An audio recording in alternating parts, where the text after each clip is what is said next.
एक बार जोरदार ताली हो जाए। और इसके बाद मैं चाहूँगा 3 पुस्तकों का विमोचन उनका हुआ है। आदरणीय अनूप जी मंच माइक पर आ जाएं। एक बार जोरदार तालियां हो जाए उनके लिए।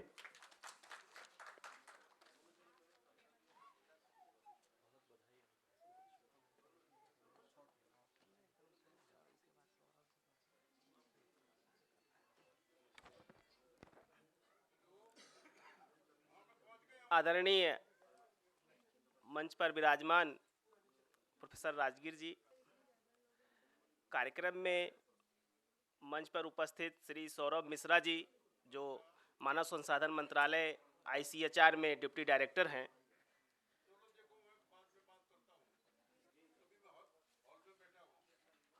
सामने अपने से भी अग्रज पितातुल्य सभी बंधु, बचपन में ही मेरा जाना नेपाल हुआ। लगभग 12 वर्षों तक मैं नेपाल रहा। नेपाल रहने के क्रम में चूंकि मैं संघ का प्रचारक रहा, तो पूजनीय सरसंघ चालक जी के साथ काफ़ी नज़दीकियाँ रहीं। नेपाल के क्षेत्र में काम करते समय काफ़ी चीज़ों का अनुभव पाया।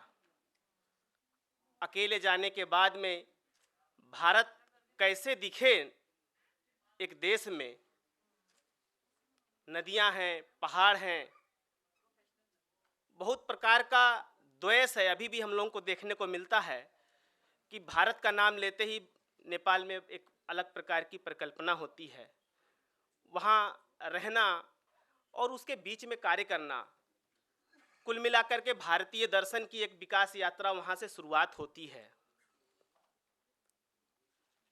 मेरा जाना अधिकतर, मेरा सबसे प्रिय स्थान हिमालय में एक मुक्तिनाथ है। कहते हैं कि अगर हिंदू धर्म में किसी की विवाह हो तो वहाँ शालिग्राम का होना आवश्यक होता है, ठाकुर जी महाराज का।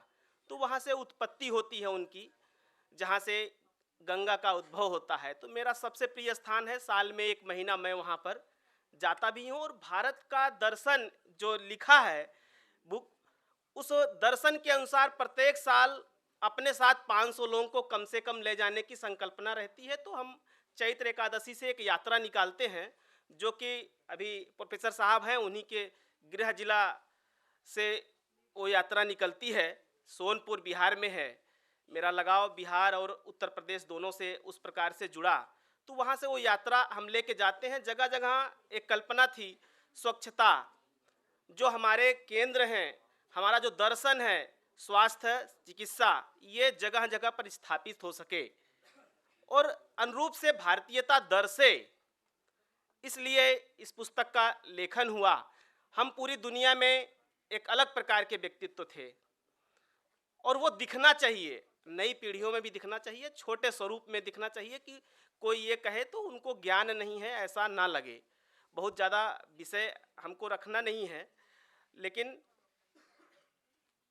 आज ब्रह्मदत्त जी ने एक अच्छा आयोजन दिया। इस बीच पर अपना पुस्तक का भी विमोचन हुआ। आप सभी आए और इस पुस्तक के माध्यम से कुछ अपनी कोई विषय होगा जो छूटा होगा वो आप अवश्य भेजेंगे, जिसे हम आगे के विषयों में रख सकेंगे। बहुत बहुत शुक्रिया सर। आदरणीय सौरभ मिश्रा जी, मैं आदरणीय से आग्रह करूंगा कि वो वक्त हमारे पास थोड़ा है, एक बार जोरदार तालियां हो जाए।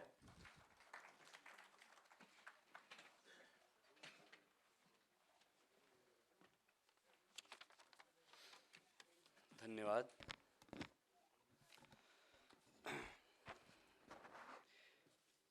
पहले तो आज जो 4 पुस्तकें विमोचित हुई हैं उन सभी को बहुत बहुत बधाई।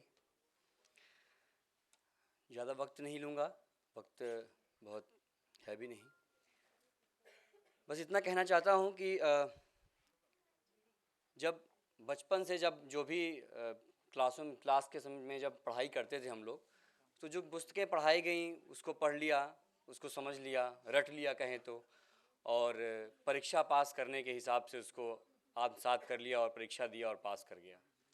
जैसे जैसे समय आगे बढ़ा और बाहर निकलने का मौका मिला, समाज के बीच में जाने का मौका मिला, तो समझ में आया कि जो विषय वस्तु हम पढ़ते आए हैं हमेशा से, वो तो बिल्कुल अंतर है उसमें। समाज के बीच में हम जाते हैं तो किताबें कुछ और कहती हैं और समाज के बीच में हमारी कुछ और ही अवधारणा होती है। तो जो पुस्तक अनूप जी की आई हुई है, मुझे लगता है कि इन तीनों पुस्तकों में जो तमाम भ्रांतियां हमें देखने को मिलती हैं समाज में, चाहे वो वैश्विक परिदृश्य में भारत के दर्शन को लेके हो, या फिर आरएसएस के बारे में, जो भी राष्ट्रीय स्वयंसेवक के बारे में जो भी अवधारणाएं समाज में बनी हुई हैं उसको लेके जरूर कुछ भ्रांतियां मिटेंगी और कुछ नए विचार सामने आएंगे। मेरा अपने जो भी हमारे यूथ हैं, जो भी हमारे युवा वर्ग हैं, जो हमारे देश के भविष्य हैं, जो भी, उनसे एक ही विचार और एक ही निवेदन मेरा हमेशा रहता है जब भी मैं किसी मंच पे जाता हूँ, कि जो भी चीज़ पढ़ें वो या जो भी चीज़ लिखें उसमें राष्ट्रीय चेतना जरूर होनी चाहिए। राष्ट्र की चेतना होनी इसलिए आवश्यक है क्योंकि हम बार बार ये चीज़ कहते हैं, जो अभी कई कविताओं, कई गज़लों के माध्यम से आया, कि हम एक राष्ट्र, हमारा एक वैश्विक परिदृश्य बहुत बड़ा रहा है, हम सोने की चिड़िया रहे हैं और हमारा जो भी एक ऑरा रहा है बहुत बड़ा रहा है। हम देखते हैं, ये चीज़ें देखने को मिलती भी हैं। अभी मैं पिछले दिनों कंबोडिया और थाईलैंड की यात्रा पे गया था, एक शैक्षिक यात्रा पे, तो मुझे लगा ही कि नहीं कि मैं भारत से दूर कहीं हूँ। कंबोडिया के हर घर में, जो हम सागर मंथन की बात करते हैं, जो हम सागर मंथन पढ़ते हैं, हर घर के छत पे वासुकी नाग हर छत के घर पे पाया जाएगा। वहाँ की शुरुआत ही, वहाँ की शिक्षा की, वहाँ घर के पूजा की शुरुआत ही वासुकी नाग से होती है और हर घर के बाहर सागर मंथन का दृश्य देखने को मिलता है। वहाँ का अंकोर वाट मंदिर इतना बड़ा है जो सागर मंथन के विष्णु के कश्यप अवतार पे ही वहाँ पे बना हुआ है। इतना ही नहीं, थाईलैंड में कोई भी काम, कोई भी शुभ काम होता है उसमें ब्रह्मा की पूजा हुए बगैर वहाँ के काम होते ही नहीं हैं। तो ये एक जो हमारे देश का जो एक परिदृश्य रहा है भारत का, वो देखने को मिलता है। तो इतना ही निवेदन हमारा है कि जो भी हम चीज़ लिखें पढ़ें उसको सत्ता कसौटी में जरूर कसें और जो राष्ट्रीय चेतना को हमारा आगे बढ़ाता हो उसके लिए होना चाहिए। इतना ही चाहता हूँ। धन्यवाद।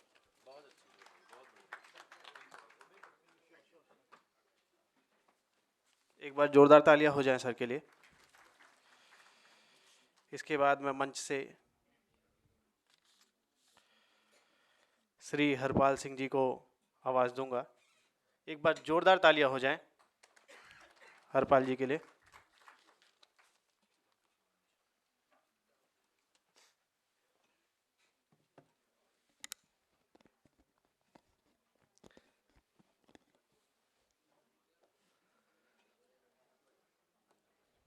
पहली बार अपने को घिरा हुआ महसूस कर रहा हूं। अब कारण ये है कि कवियों का मंच हो और कोई एक नेता बैठा हो तो थोड़ा कठिनाई होती है, लेकिन कुछ सवाल आज जरूर करूंगा मैं। हर कोई कहीं भी जाता है, कहीं भी कुछ बोलता है या लिखता है या कुछ कहता है तो नेता जरूर निशाने पे होता है। दामन किसी का हाथ से जब छूटता रहा, बहुत दिनों बाद एक कविपन का भाव भी शरीर में उभरा है। बनारस का हूं तो थोड़ा बनारसी अंदाज तो होना चाहिए। सच बता रहा हूं, बहुत दिनों बाद, क्योंकि बचपन में जब थे तो कभी सम्मेलनों कराना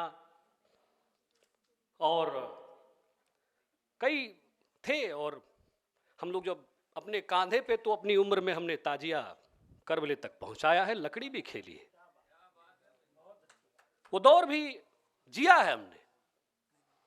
इसलिए कहता हूं, आरोप लगाना किसी पे बहुत आसान है।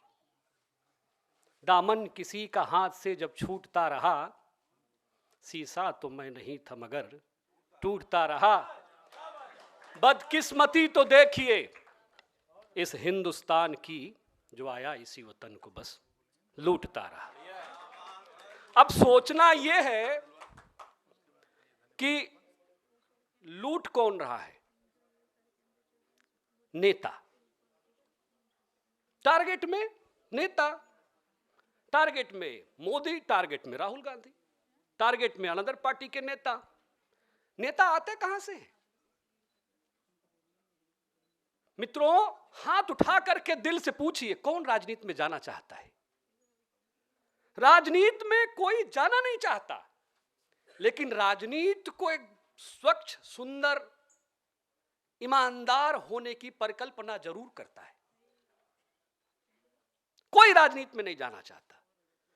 खारों से माली मन को बहलाने लगे हैं, गुलशन के अब सारे फूल मुरझाने लगे हैं। कर्ण तो पछता रहा है भाग्य पर, क्योंकि शिखंडी कुरुक्षेत्र में जाने लगे। आप जैसे पढ़े लिखे लोग जब समाज के प्रति, अपने गांव के प्रति, एक गांव कैसे टूट रहा है वो कविता में बताऊंगा आपको। आज आपने छेड़ा है एक नेता को, इसलिए कह रहा हूं। ऐसी बहुत से उदाहरण बता सकता हूं, ऐसे सैकड़ों उदाहरण बता सकता हूं, हजारों उदाहरण बता सकता हूं, 1,00,000 उदाहरण बता सकता हूं। 18 साल के जीवन में, सामाजिक जीवन में रहते हुए जितना घूमा है हमने, जब से होश संभाला तब से निकला। क्योंकि